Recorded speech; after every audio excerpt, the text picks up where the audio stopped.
He was really in the middle because, like you said, it's young people. They are Israel critical. And he had to go and defend the bullshit of them at the campus, in the arena, in the pit. Now you can't interview him. Right, right. And because when the internet people start going, how are you at all these different things? Like, what are the odds? Like, if someone ran it through one of the ChatGPT perplexity things, like, what are the odds that this guy would be at all those different events and be involved? Charlie Kirk's wife and her alleged involvement in what happened with Charlie are now being exposed. Charlie knew that he would be killed, and reports that someone wanted Charlie gone and replaced are now making the rounds on social media. The people closest to Charlie betrayed him. Not the Trump administration. I said a boulevard in Israel. It's pretty clear, not clear. What she said was, they, the Fed, give you a boulevard when that's a sure sign that they have killed. You know that they have killed. He was betrayed in the worst way possible, giving so much of his life to the Trump presidency, to politics. The federal government, the Trump administration, Charlie Kirk is the claim. Now I'm going to tell you how I feel about it, what I think about it, because you know who else would have to be involved? And this is the implication, of course, by design, and you can see the response with people out there saying, oh, well, then anyone who's close to, this is an inside job. You know who's really close to President Trump, and you know who people are now saying stood to gain? Well, Charlie's wife, Erica Kirk, who has now been put, Candace with that language, with this accusation, has put the wife of Charlie Kirk, and she'll say, that's not what I tried to do. It is. It's the result. Erica Kirk in the crosshairs. It's not like you have to look through 6 degrees of separation. Someone wanted Charlie gone, and as you peel back the layers of everything that was happening up to Charlie's death, it all starts to make sense. Candace Owens, one of Charlie's closest friends, said that Charlie knew he was going to be betrayed, and that's exactly what happened. Charlie's death was planned, and it was all an attempt to replace Charlie. With Charlie now out of the way, Erica and Ben Shapiro have taken over. The widow of conservative activist Charlie Kirk is taking over the organization her husband helped to establish.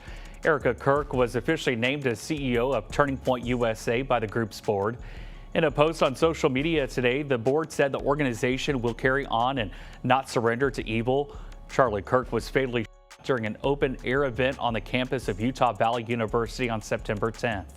22-year-old Tyler Robinson is charged in his case. Charlie Kirk co-founded Turning Point USA in 2012. The group is credited with energizing the youth vote in Donald Trump's 2024 presidential election victory. Love you, Erica. Charlie, Charlie, Charlie, Charlie. Love you, Erica. Charlie, Charlie, Charlie. Charlie's death was never properly investigated, and now there are reports that Egyptian military contractors landed at Provo Airport the same day Charlie Kirk was killed. Why was an Egyptian government Gulfstream at Provo Airport when Charlie Kirk was killed? I can now report to you that it is a fact that on 9/4, there were, this was not some dropping by in Utah as they were trying to claim because the plane needed to be serviced. That's what they ran with. They ran with, this could have been a routine servicing. I guess there's just no place from Egypt all the way to Utah that an Egyptian military plane can get a tire changed. This is totally routine, nothing to see here. Well, I'm telling you that for a fact, that plane was carrying military subcontractors. And for a fact, they were dropped off in Provo, okay? And that they did not make it back to Cairo. I showed you the plane left. They left on September 10th. It then laid over in Wilmington, Delaware, and departed back for Cairo on the 11th. I am telling you that when that plane left, okay, those people were mysteriously missing from that plane, okay? What's going on here? Why are Egyptian military subcontractors, what are Egyptian military subcontractors doing in the middle of Provo, Utah on the day that Charlie Kirk was assassinated? This might sound completely crazy, but it is way more believable than saying that a guy with no experience could use a gun from World War II and make such an accurate That this is his grandfather's rifle from World War I and doesn't have a serial code. Okay. Interesting. Okay. Why? Wait. Why are you using such an old? Like, that's kind of crazy. Like, is it possible that an old can be that accurate? If you have a gunsmith and they work on it, yeah, it's totally possible. You have a really good gunsmith and he sets. If you're like a nostalgic person, you like driving an old car, you could bring it to a mechanic. They could redo the brakes. Sure. So if you got a good smith and he took a look at that and the action was true and the bore is good, yeah, you could conceivably with it for hundreds of years, right? They don't necessarily go bad. Right, they don't expire. Right, and especially because all the stuff like the trigger and the action and all that different stuff is replaceable. So you could just it's compartmentalized. It's components. That's the other thing. They said that he took it apart and then put it back together again. Shut the f*** up. Do you know how much time it would take to do that if you were highly skilled? To disassemble a gun. To disassemble a rifle so that you can get it in a backpack. And by the way, not going to fit. Not going to fit in a backpack. And then somehow or another reconnects it once he gets off the roof? What? What's that about? Is that what they pitched, huh? Yeah. And then he's supposed to get it in that stupid backpack. It's literally, it makes no sense. And the elevator music was a nice touch, by the way. Yeah. So this is just a narrative. The decoy that the feds originally arrested was also super suspicious. You're telling me a random guy started saying, "I did it," right after he was someone who got murdered? That same person also conveniently happens to get arrested right after this on charges of abuse. It doesn't make sense. According to the narrative. Now, let's be real clear. I don't necessarily think they know what's going on yet. There's a lot of weird going on with this. I know. First of all, there was that one guy who was the decoy. All right, so you got this guy who's an older guy who starts yelling out. Didn't he take his pants down? He took his pants down. This guy was at 9/11. He was at the Boston bombing. All the hits. He called in a fake bomb at another place. And then he did this at this thing. Right after, so somehow or another, this guy has the state of mind that the moment someone gets he yells out and says, I did it, and takes his pants down or something like that. I don't know exactly what he did. Then, ready for this? He gets arrested for child porn right away. Right after this happened? Oh, right away. He's in jail for child porn. Why is that? Well, now you can't interview him. Right, right. Right, and because when the internet people start going, how are you at all these different things? Like, what are the odds? Like, if someone ran it through one of the ChatGPT perplexity things, like, what are the odds that this guy would be at all those different events and be involved? Charlie's death is being used to further a political agenda. Everything that Charlie and TPS-UA stood for is being swept away. Things that Charlie was strictly against are now being done in his name. You hope that. You hope that Charlie Kirk's death won't be used by a group we now call bad actors to create a society that was the opposite of the one he worked to build. You hope that. You hope that a year from now, the turmoil we're seeing in the aftermath of his murder won't be leveraged to bring hate speech laws to this country. And trust me, if it is, if that does happen, there is never a more justified moment for civil disobedience than that, ever, and there never will be. Because if they can tell you what to say, they're telling you what to think. There is nothing they can't do to you because they don't consider you human. They don't believe you have a soul. A human being with a soul, a free man, has a right to say what he believes. Not to hurt other people, but to express his views. Right after Charlie's death, his wife held a memorial where she kept talking about how she was going to take over after Charlie and continue the real mission of Turning Point. But here's the thing. What is the real mission of Turning Point? Charlie was slowly starting to become more and more anti-Israel. Candace Owens released text messages from Charlie where Charlie said that he felt like he was being controlled. It showed generally they were still aligned. More interesting was his interview with Megyn Kelly. Yeah. Where clearly he platformed Tucker and you, and it seemed that supporting Israel was in contention which they hate that that's even on the table because it matters how you set the table. It doesn't necessarily even matter what your position is, but they don't want that to be up for debate. Do we support Israel? Not a question they want people to ask. Well, especially when you're losing the debate. Yes. You know, I mean, that doesn't help either. Yeah, especially when you get booed and, in the debate. They don't like that either. And so even that, they were really pushing back on Charlie, threatening. I guess the new revelation is they took the money. They took the $2 million.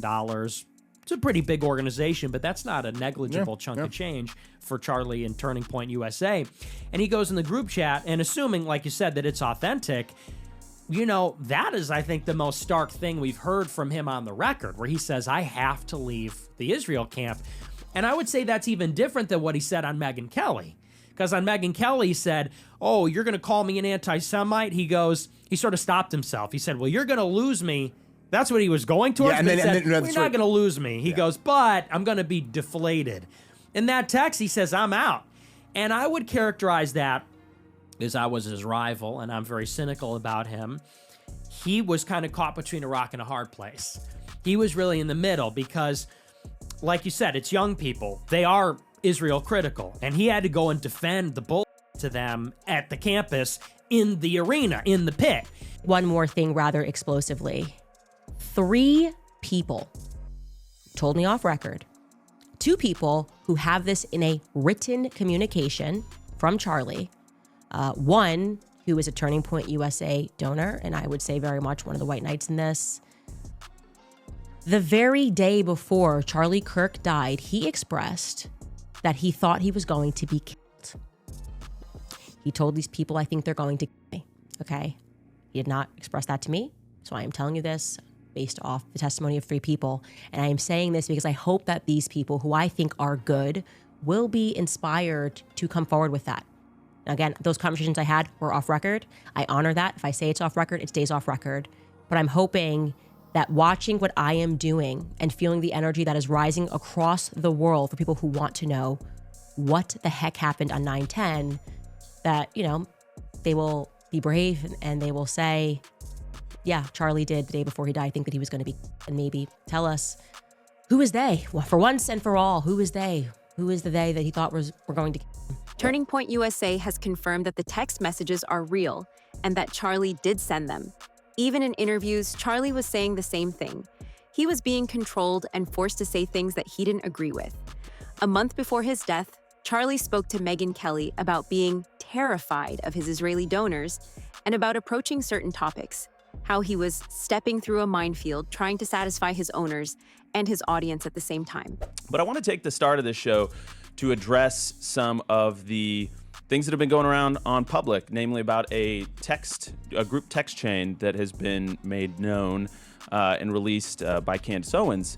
And I just want to address it head on because, that was a screen grab that I had shared with people. So it is authentic. And I want to go into it because I actually am really excited that the truth is out there. I first want to say the reason I didn't share that screen grab publicly is because it was a private exchange, and I felt like it didn't necessarily comport with things that were already public. I wanted to not betray my friends' trust in that way. But I did share it with some people in government because it happened really quick. It was, it took 33 hours for authorities to get their suspect. And in those first moments, we wanted no stone unturned. We wanted to leave nothing unturned. So I shared it with a few people. Hours after Charlie's death, the hashtag Utah cover-up started trending. Was Tyler a scapegoat? Or was someone helping him? Someone close to Charlie betrayed him, and once you piece all the clues together, it becomes clear just who that person was. They are trying to replace Usha Vance with Erica Kirk, because Erica Kirk and JD Vance is their Christian nationalist wet dream. And you won't convince me otherwise. What is this? What is this body language? When did we start putting our hands up in the hair of our friends when we hug? Yeah, no, you don't. This is weird. Oh, and then there's this one. JD, why are your hands so low? There's no reason for them to be on her hips, but there they are. But if that's not enough, here is her introducing him at Turning Point. I am tremendously blessed and honored tonight to be able to introduce to you a very, very dear friend, and his wife. They are incredible. And I see no one will ever replace my husband. No. But I do see some similarities of my husband in JD and Vice President JD Vance. I do. And if you're not convinced yet that they're trying to replace her with Erica Kirk, this is him when asked by a student about him and his wife's difference in like their religious beliefs, and he ends it with this. Do I hope eventually that she is somehow moved by the same thing that I was moved in by church? Yeah, I honestly do wish that, because I believe in the Christian gospel, and I hope eventually my wife comes to see it the same way. He wants her to fall in line. He wants her to be a Christian nationalist just like him. And if he can't convince her, he'll find a new one. Erica's body language, the way she acted after Charlie's death, and even how she grieved, everything was dissected and it looked manufactured. Even the way that Erica met Charlie, her career, it all seemed like a lie. One user on Twitter said, "Boy, when the truth comes out about Erica Kirk, folks are gonna be mind blown. Poor Charlie had no idea who he was really married to. These people are some of the weirdest people out there." No. We were late for our flight, and I'm not going to come off like a crazy person with a, that's just weird. That ended up being Charlie. Nothing is by coincidence. Now, did we know that? No, not until we were like 3 months into our relationship and looking at timestamps, seeing that both of us were in Israel at the same time. People, this was so arranged. And there's so much more to Erica Kirk. Kind of like how she was all into basketball, didn't want to be all girly, never liked to dress up, even cut all her hair off and ended up being Miss USA. How does that happen? How do you go from sports to Miss USA? And then they meet at a Turning Point event in 2018, where she's interviewing for a job for Turning Point. Solidified. I got a feeling there's more to the story here. There were even some rumors that Erica might actually have been a honeypot designed to trap Charlie, with some people even saying that Erica was planted or placed into his life. Erica Kirk is either the epitome of what it means to be a MAGA woman who dumbs herself down and minimizes her success in the name of the man and the movement, or she is a honeypot, because there's been speculations that Kash Patel is in a honeypot relationship. And that would kind of make sense, right? Like, you want to keep those guys close. You want to keep those guys together. You want to keep those guys controlled, right? If you don't know what a honeypot is, it's normally when a very attractive woman is used to control, manipulate, keep an eye on, guide a man, right? Erica Kirk has a law degree. She has a doctorate. She has 2 bachelor's degrees. She's 5 years older than Charlie. She had a successful basketball career in college. She had a successful pageantry career. And then in 2018, she runs into Charlie Kirk for the first time. And then they're very, very quickly married within, I think it's like 3 years or whatever. First of all, they've only been together for 7. I've seen people say they've been floating around for like 10 years or whatever. They haven't. They've only been together for 7 years. This isn't some godly, long, profound, relationship that a lot of these people, they bring these people in MAGA, the high school sweethearts, whatever. She's either dumbed herself down to fit the narrative of what it means to be a MAGA woman, or she's a honeypot. Who else runs honeypot operations? Charlie was never going to give up control of Turning Point USA, but now, someone that follows the official narrative is on board. At the same time, the investigation into Charlie's death has all but stopped. It's just surprising that ever since Kash Patel took over as the director of the FBI, all the criminals have confessions typed out on bullets. It's the heart-wrenching moment Charlie Kirk's widow whispers her final goodbye to her slain husband in his casket. I love you. God bless you. She shared her unimaginable grief in a video diary that included showing his casket being placed in the hearse for its final journey. Today, 36-year-old Erica is being compared with another young widow, Jackie Kennedy, who famously returned to Washington still wearing the suit covered in JFK's blood following his assassination in 1963. Erica also stood next to her late husband's empty chair in the studio where he recorded his popular podcast. She spoke about the heartbreaking moments she had to tell their 3-year-old daughter Gigi that her father was never coming back. She goes, "Where's Daddy?" What do you tell a 3-year-old? She's 3. I said, "Baby, Daddy loves you so much. Don't you worry. He's on a work trip with Jesus." Choking back tears, she said she was taking on Kirk's political movement, Turning Point USA. The cries of this widow will echo around the world like a battle cry. Arizona. Erica is no stranger to the spotlight. She is a former Miss Arizona, competing in the Miss USA pageant in 2012. Erica Franze, 23, Arizona. She also appeared on a dating show in 2019, season 3 of Bravo TV's Summer House. The way Trump reacted to Charlie's death and seemingly dismissed it was also criticized. Keep in mind, Charlie dedicated his life to Trump and dropped out just so he could grow Trump's message. Trump, however, made jokes about Charlie's death, even saying at one point that he couldn't care less about the situation. He even danced during Charlie's memorial while standing next to his widow. And we're going to look into that. What do we do about our country with that? Because we have radicals on the right as well. We have radicals on the left. People are watching all of these videos and cheering. Some people are cheering that Charlie was killed. How do we fix this country? How do we come back together? I'll tell you something that's going to get me in trouble, but I couldn't care less. The radicals on the right oftentimes are radical because they don't want to see crime. Law enforcement fired sniper rifles at ICE agents and me, But I made a turn at a good time. I turned to the right. Charlie couldn't believe it, actually. He said, "How the hell did you make that turn?" I said, "I don't know."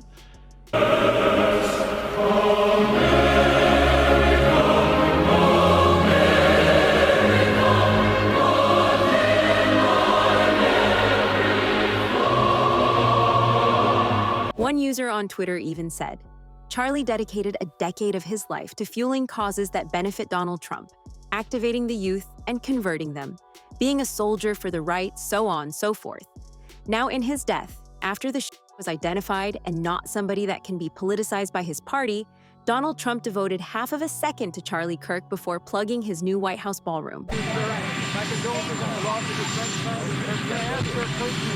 are you holding up over the last 3.5 days? I think very good. And by the way, right there, you see all the trucks.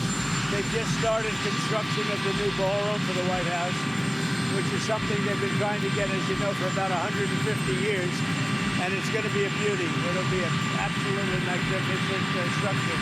And I just see all the trucks. We just started, so it'll get done very nicely, and it'll be one of the best anywhere in the world, actually. Thank you so much. Candace Owens thinks that the highest levels of government are involved with what happened to Charlie. The way Charlie's real message was hidden, and his agenda was shaped to look more pro-Israel. And then when Trump rushed to tweet out that, or Truth Social out that photo, an AI photo of him and Charlie with the Star of David in the background, I just knew. I knew the investigation into who murdered Charlie Kirk was officially over, right? The officials wanted nothing to do with it because there was nobody more psychotically insistent that people stop asking questions about Charlie's death immediately. I mean, early hours, right? Than the people that are dedicated to the Israel lobby, right? These individuals, if you go back, people that are pro-Israel for whatever reason, were like, do not look any further into this death. In fact, I'll challenge you, do me a favor. Find me one. The most shocking part of the story is how Charlie predicted his death. Candace Owens revealed that Charlie had drafted a private memo, one that was never meant to be public, where he outlined his concerns about foreign influence within Turning Point itself. According to her, Charlie wasn't afraid of his life, but he knew that something big was coming. And then I felt the need to start going through messages and conversations between me and Charlie. And sure enough, I stumbled upon many messages of him telling me how he would die. And I'm going to show you some of those messages now, a particular set of messages that were written on April 6th, 2018, just a couple of weeks before Kanye tweeted, "I love the way Candace Owens thinks," which is relevant because a lot of things changed after that tweet. And it's relevant because Charlie sensed that something big was about to happen. And I think that is what the something big was. I also want to say, obviously, I am not making up these messages, okay? Turning point. Actually, Mikey McCoy has access to all of Charlie Kirk's messages. They can tell you that these ones are real. Here is what he wrote. We were again talking about Kanye. Charlie wrote to me, "You're going to be the Iron Lady of America." He had such a political vision for me. I never wanted that sort of a thing. I see it so freaking clearly. I might be Moses, though. I might not see this whole thing through. LMAO. If that is the case, be my David. I said, "Dude, you haven't even realized your power yet. You're so young," was what I was thinking. He said, "If I tell you the true prophecy that I know in my gut, it's really sad, but I hope it's wrong." He went on to say, "Anyway, I am not sure if I will live to see the end of this revolution. I believe you were the piece that God meant me to meet that will finish the fight. Since the beginning of TPUSA, I knew in my gut that I might get wiped out at any time. I cannot explain it, but I dream about it all the time, like all the time. Anyway, that's depressing combo for another time, LMAO. I said, "That's weird, more of a fear manifestation than an actualization." He said, "I'm not really afraid of it, but I'm just telling you what I know to be true." And he told me that. I don't know why. Charlie knew he was going to die young. And I don't know. I just felt like I needed to share that because it is in part why the moment that Charlie got I just knew he was betrayed spiritually. In the same way that Charlie knew that he was going to die young, I knew that this was a part of something bigger. And so I wanted to say to you guys. On her radio program, commentator Megyn Kelly revealed that days before Kirk's tragic death, Jezebel released an article in which staff writers claimed to have cursed Charlie. Witches were hired to spiritually break him down. One witch delivered a burned picture of Kirk's face as evidence that they performed the curse. "To ruin his day with the collective feminist power of the Etsy coven would be my life's greatest joy," the article said. And while their article about all of this hit, it was published on Monday, September 8th, it makes clear that the writer contracted for the curse in late August. She says she wanted it to line up with the new moon in Virgo, which this year meant August 23rd. That tracks because she points out in the piece that by August 24th, she was waiting impatiently for results. The witch, they reveal, promised on August 23rd that, quote, "You will see the first results within 2 to 3 weeks." This was 18 days before Charlie was. Not satisfied with this curse, the amped up one, alone, Jezebel reached out to a, quote, third witch, Priestess Lilin.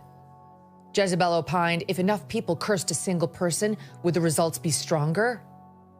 Quote, "When I asked her if she'd noticed more political figures being targeted these days, she said yes."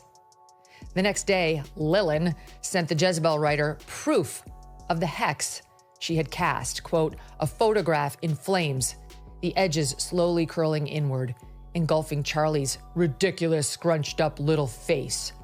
She whispered, "I imagine," writes the Jezebel reporter, "trust the unseen." Chills, writes Jezebel. Sunday, August 24th passed, writes the author, and nothing. Monday, August 25th, still nothing. Tuesday, August 26th, nothing. But then she writes, she reminded herself, this is witchcraft, not Amazon. The forces operate on their own schedule. The Jezebel writer ends the piece as follows. So, did my Etsy curses work? Time will tell. The forces move in mysterious ways. And as the priestess Lilin reminded me, spell work is a collaboration between the caster, the client, and the universe itself. For now, we can only trust in the timing of the great unknown. To you, Mr. Kirk, may the rash come swiftly. 2.5 weeks after those curses were requested and cast, 2 days after Jezebel published that article, Charlie was killed by an bullet. The question that's on everyone's mind. If Charlie was targeted, then who was controlling everything from behind the scene? For this, Candace Owens has a terrifying answer. She claims it wasn't just politics. It wasn't just enemies in the media. According to Candace, there's an entire network, powerful, hidden, and organized, that decides who rises and who falls. And when someone steps out of line, they're removed. Whether you believe her or not, her words sent shockwaves across social media.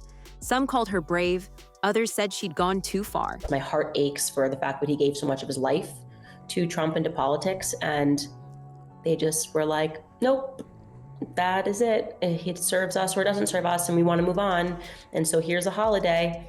Bro, if they try to give me a holiday, what is with them giving people a holiday after they kill them? Why is that a thing? You know what I mean? Like, oh, Martin Luther King, what about this holiday? What about this boulevard? Anyways, let me knock it off. Like, they're gonna give Charlie Kirk a boulevard. They already did. They did in Israel. They gave him freaking boulevard. It's like, as soon as they give you a boulevard and a holiday, they definitely killed you. Okay, there's no question. They killed you. There's no way. That's like their signature thing. It's like that's what they do. It's the Fed signature. It's how they sign off after they murder you. They're like holiday and a boulevard. And it's never on a nice side of town either. Like Charlie Kirk Boulevard is not gonna be a nice side of town. Anyways, I will be back on the 27th, you guys. Thank you guys for all the support throughout these couple of weeks, these last really kind of 6 weeks since Charlie died. And we will see you guys then. Charlie Kirk may be gone, but the questions surrounding his final days are louder than ever. What really happened to Charlie Kirk? Who stood to gain the most? And why are so many people trying to make sure the truth never comes out? Let me know what you think in the comments. Because this story, it's only just getting started.